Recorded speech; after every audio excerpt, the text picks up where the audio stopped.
Selamat datang di YouTube channel Podcast Malam Kliwon.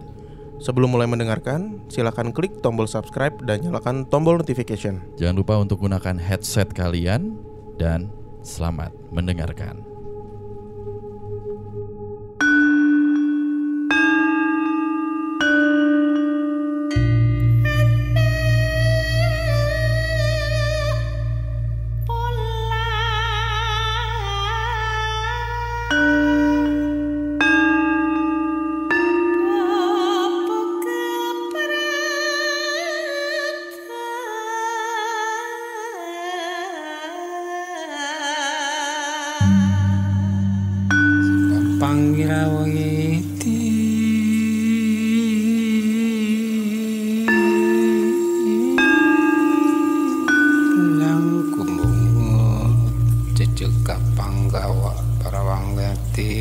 Sajawandang kalawana bengke.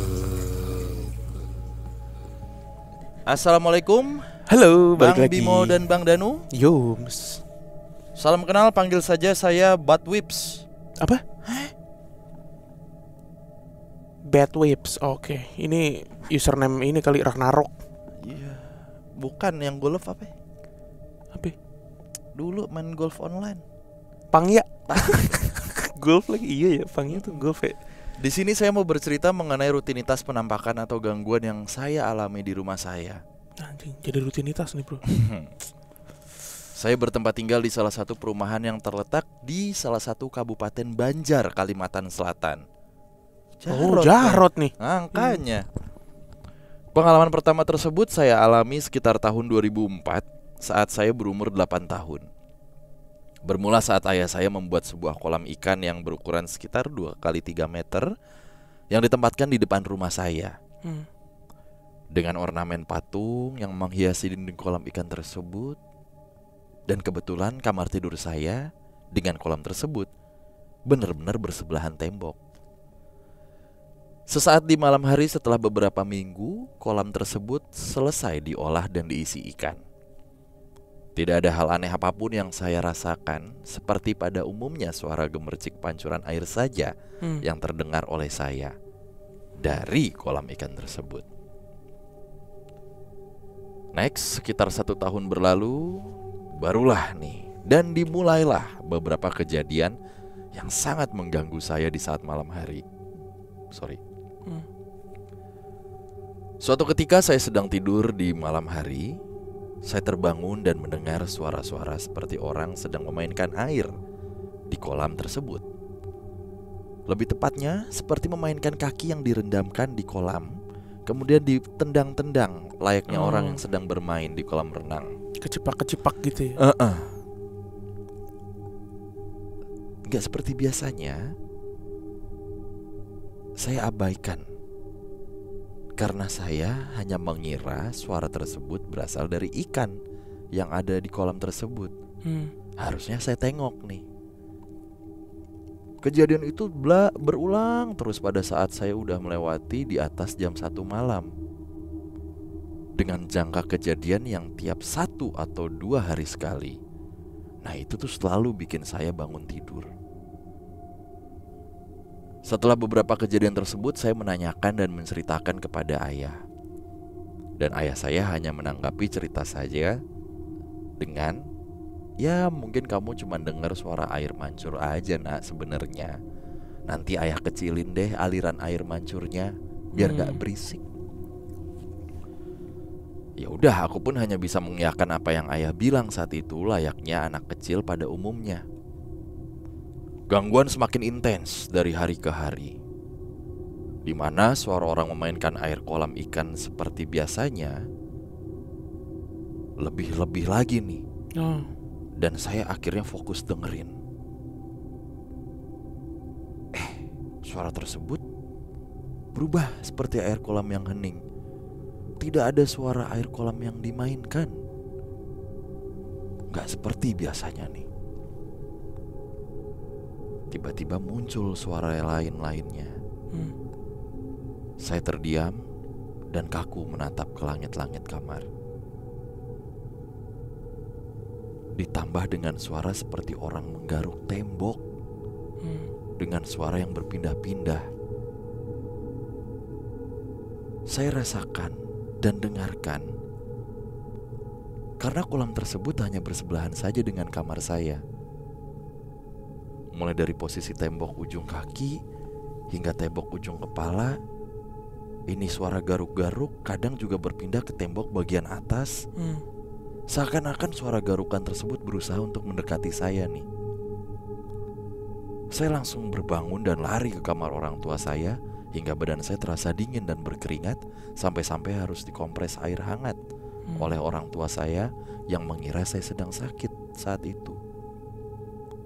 Semenjak kejadian itu, saya memutuskan untuk tidur bersama orang tua saya hingga saya berumur 9 tahun. Karena saya takut dan trauma jika harus kembali tidur di kamar tersebut. Berselang 1 tahun kejadian, saya kembali menempati kamar saya yang tadinya ditempati oleh kakak saya. Jadi umur saya dan kakak saya jengkanya 5 tahun nih. Pada saat kakak saya masuk kelas 6 SD mendekati ujian, orang tua saya biasa datengin guru les privat di sore hari ke rumah saya. Seperti anak biasanya, saya sering bermain di depan rumah dengan teman-teman di sore hari hingga menjelang jam 6 sore lah atau maghrib. Ibu saya menyuruh masuk ke rumah nih, ceritanya jam 5:30 untuk mandi dan bersih-bersih. Saya masuk lewat pintu depan, ngelihat kakak lagi belajar sama guru lesnya. Selesai saya ke ruang tamu, selesai saya mandi dan bebersih, saya kembali ke ruang tamu, melihat kakak yang sedang belajar dengan gurunya. Hingga waktunya tuh hampir deket dengan azan maghrib lah. Yang mana akhirnya guru les kakak saya menyudahi belajar mengajarnya di rumah. Kemudian beliau pulang. 1 jam berlalu setelah lewat waktu maghrib, ibu saya yang sedang menyiapkan makan malam di dapur panggil saya untuk bersama kakak untuk ngecek gorden-gorden rumah. Apakah sudah tutup semua atau belum. Kakak saya gak mau ikut nutup gorden karena ia mau nemenin ibu di dapur. Lalu saya bergegas mengecek semua jendela hingga memasuki ruang tamu yang ternyata kakak saya lupa nutup gorden yang menghadap ke halaman depan rumah selepas belajar les tadi.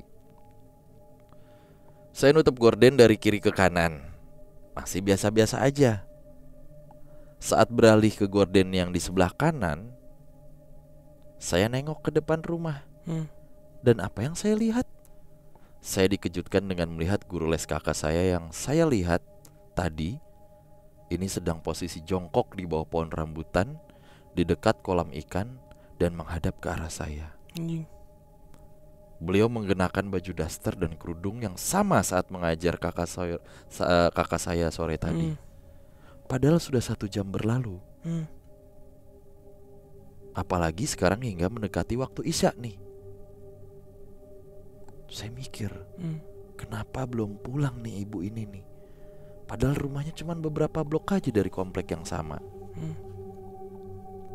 Bahkan ada di komplek yang sama lebih tepatnya. Kenapa beliau masih duduk di situ, pikir saya. Hingga beliau melambai-lambaikan tangan kepada saya, seakan memanggil saya. Lalu saya dengan polosnya membuka pintu dan mendekatinya hingga berjarak sekitar 3 meter. Di momen itu baru saya sadar, saya ngelihat wajah guru les kakak saya beda seperti orang yang sakit dan pucat, namun dengan ekspresi senyum bibir yang bergetar seperti orang yang senyum namun sedang menggigil. Wah, saya langsung lari ke birit-birit masuk rumah, kunci pintu dan lari ke kamar. Saya terduduk di kasur tempat tidur. Lepas dari itu jendela kamar saya diketuk dari luar. Tak tak tak. Hanya sekali ketukan di jendela. Dan refleks saya nengok ke arah jendela. Dan saya ngelihat ada mbak-mbak baju putih. Saya menyimpulkan mbak-mbak karena yang saya lihat dari wajahnya seperti masih muda, dengan rambut keriting ke bawah, menatap ke arah saya sepersekian detik, lalu nempelin tangannya ke jendela sambil tangan kanannya melambai-lambai. Anjir. Tangan kirinya dia setelah nempel garuk jendela kamar saya dengan ekspresi yang sama yang menyerupai guru les kakak saya. Saya teriak manggil ibu dan nutup mata dengan kedua telapak tangan. Gak ingin melihat apa yang terjadi di jendela.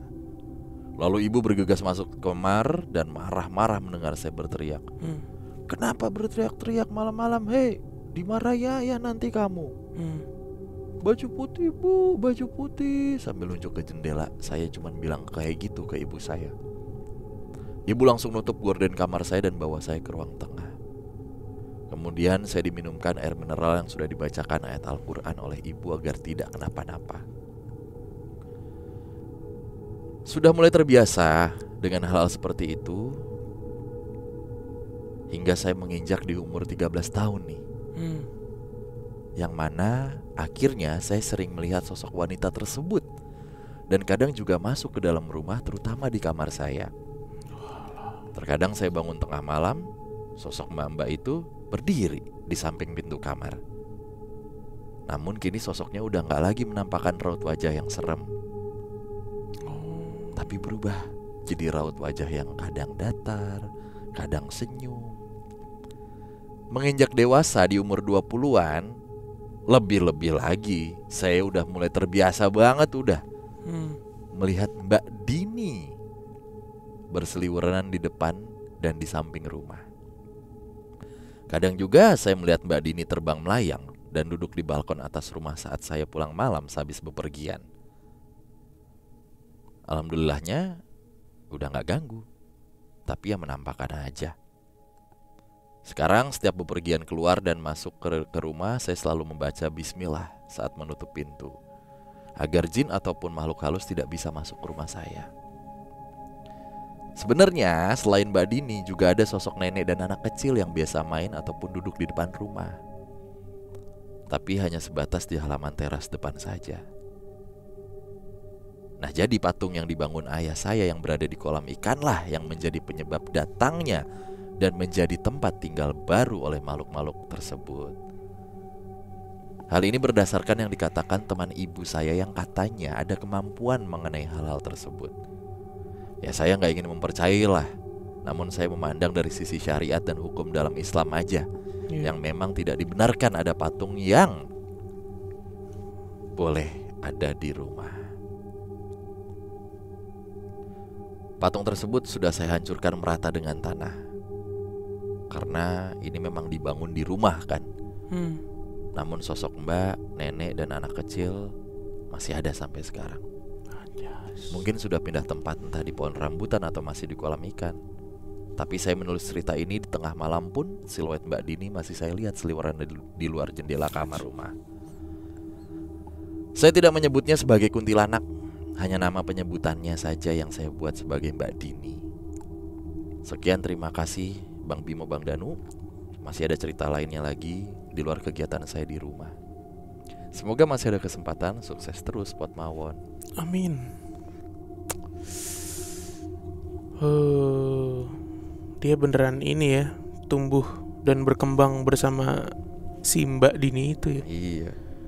Dari kecil yang awalnya takut, lama-lama biasa, sampai pas udah dewasa si Mbak Dini ini bisa transformasi mimik mukanya gitu, nggak serem lagi. Anjir. Mbak Dini biasanya jodohnya Mas Danu. Wah, enggak dong. Saya juga punya di rumah Mas Danu. Jangan dong. Berkembang dari mukanya senang. Goblok ya.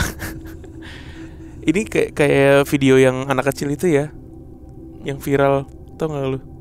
Yang apa? Anak kecil yang lagi main. With me. Bukan anjing. Oh bukan. Yang lagi main HP. Mbak Dini. Sini tuh Mbak Dini, terus ada yang lewat. Itu nickname-nya dari situ kali. Gue tinggal nunggu nikah doang nih. Si siapa ya? Si kuntilanaknya ini. Jadi pernikahan dini. Agnes Monica dong. Sahrul Gunawan, anjir, kalau dipikir-pikir nggak ada cocok-cocoknya ya Agnes Monica sama Sahrul Gunawan. Iya. Karena emang itu kan jadinya pernikahan dini.